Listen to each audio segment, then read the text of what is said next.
तो hello what's up guys, कैसे हो आप सभी लोग। उम्मीद करता हूँ आप सब बढ़िया ही होंगे। तो आज की इस वीडियो में हम सब बनाने वाले हैं एक स्पीच रिकॉग्निशन ऐप। जिस तरह से आप गूगल असिस्टेंट या फिर एलेक्सा को जानते ही होंगे, तो उसी तरह का हम एक ऐप बनाने वाले हैं अपने कंप्यूटर के अंदर। हाँ, तो सबसे पहले हमें एक बटन ले लेना है। तो इसके और भी बहुत सारे पार्ट आएंगे। तो आज के इस पार्ट में हम सब बस एक स्पीच रिकॉग्निशन, मतलब कि हम स्पीच रिकॉग्नाइज करवाने वाले हैं। तो इस बटन से हमारी स्पीच स्टार्ट होगी।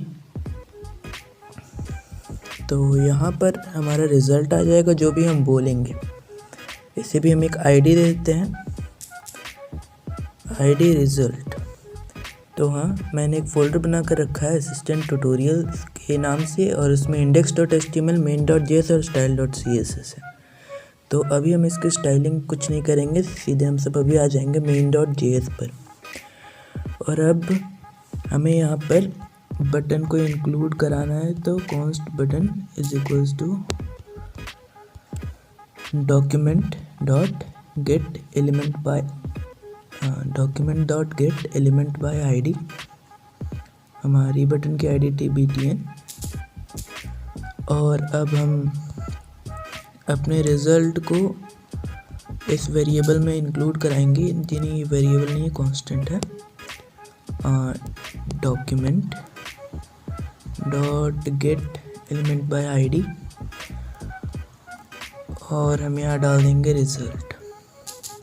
तो ये इंक्लूड हो चुकी है। और अभी हमें एक और कांस्टेंट बनाना है स्पीच रिकॉग्निशन के नाम से,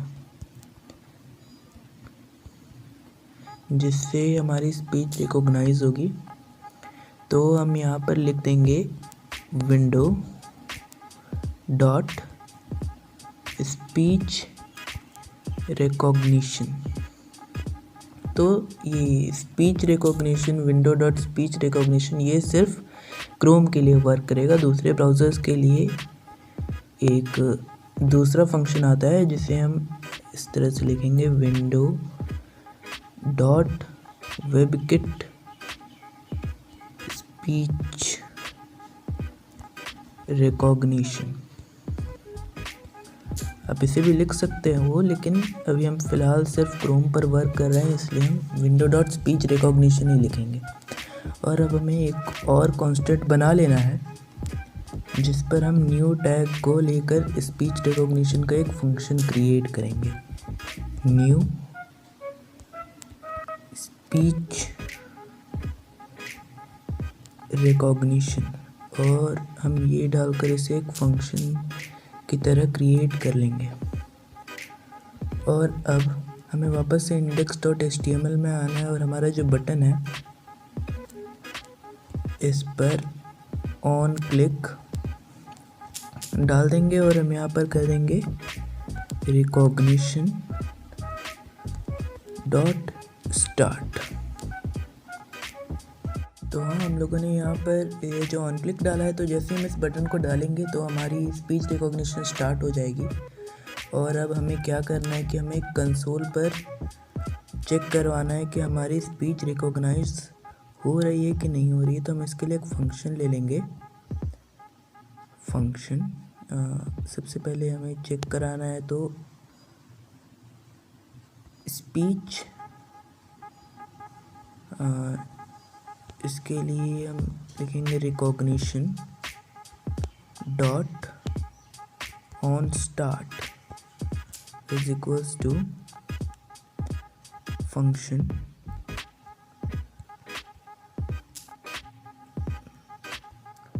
console dot log you can speak now. तो ये हो चुका है। अब हम वापस से एक फंक्शन क्रिएट कर लेंगे, रिकॉग्निशन डॉट ऑन रिज़ल्ट। तो यानी कि जब रिज़ल्ट आ जाएगा तो हम यहाँ पर एक फंक्शन लिखने वाले हैं, और इससे एक पैरामीटर पास करवाएंगे जिसका नाम होगा इवेंट। और वापस से कर्ली ब्रैकेट्स डालेंगे, और हम यहाँ पर लिख देंगे कंसोल डॉट लॉग इवेंट। तो हाँ, अब हमारा ये काम हो गया है और अब हम अपने रिज़ल्ट को ज़रा चेक कर लेंगे और हम स्पीक पे एंटर करेंगे। हेलो,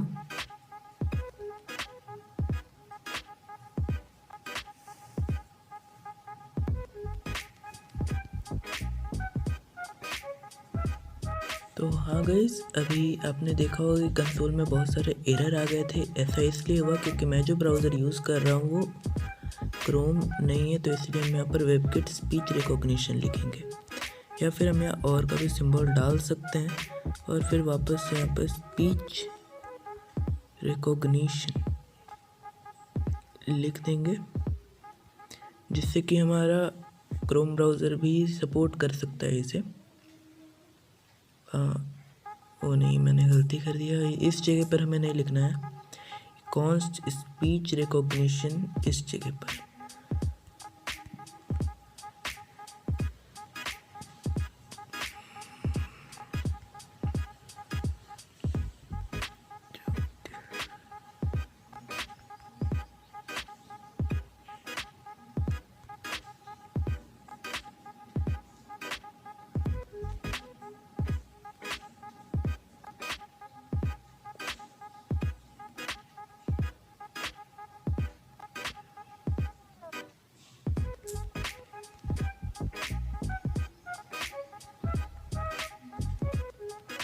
तो हाँ गाइस, हम लोगों ने जो यहाँ कंसोल डॉट लॉग इवेंट था, तो जो हमारा डेटा होता है वो एकदम रॉ डेटा होता है। उसे निकालने के लिए हमें बहुत ज़्यादा मेहनत करनी पड़ती है, तो वो तो अभी मैं आपको नहीं दिखा सकता, लेकिन अभी मैं आपको बता देता हूँ। वो हमारे ट्रांसक्रिप्ट, ये जो हम वेरिएबल बना रहे हैं, इसके अंदर रहेगा। तो सबसे पहले हम इस वेरिएबल को क्रिएट कर लेते हैं। तो ये लिखने के बाद हमें यहाँ पर रिजल्ट्स लिखना होगा, फिर उसके बाद 0 और वापस से 0 डॉट ट्रांसक्रिप्ट। और अब यहाँ पर हम कंसोल डॉट लॉग इवेंट हटाकर ट्रांसक्रिप्ट लिख देंगे और एक बार वापस से कोशिश करेंगे।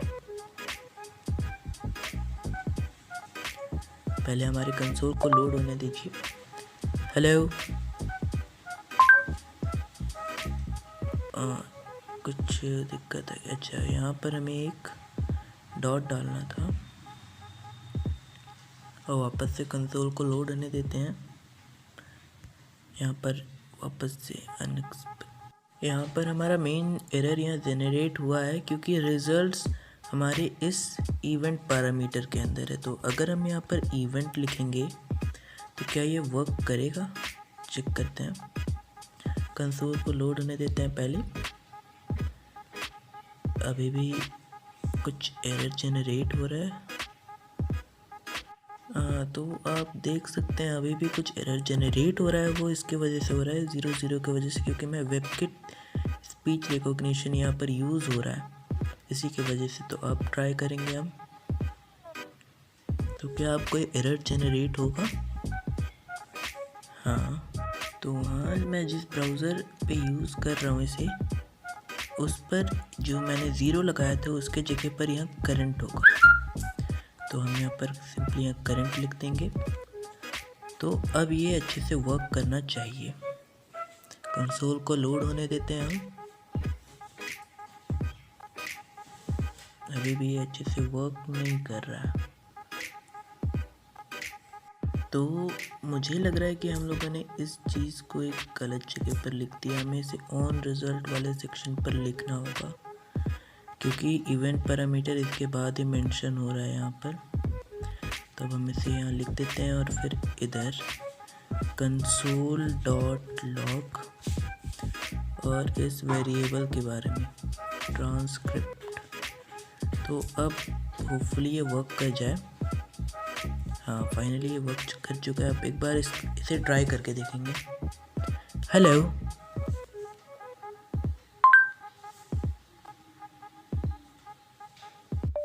हेलो। तो अभी भी ये वर्क नहीं कर रहा है, तो करंट के जगह हम 0 लिखकर कोशिश करेंगे।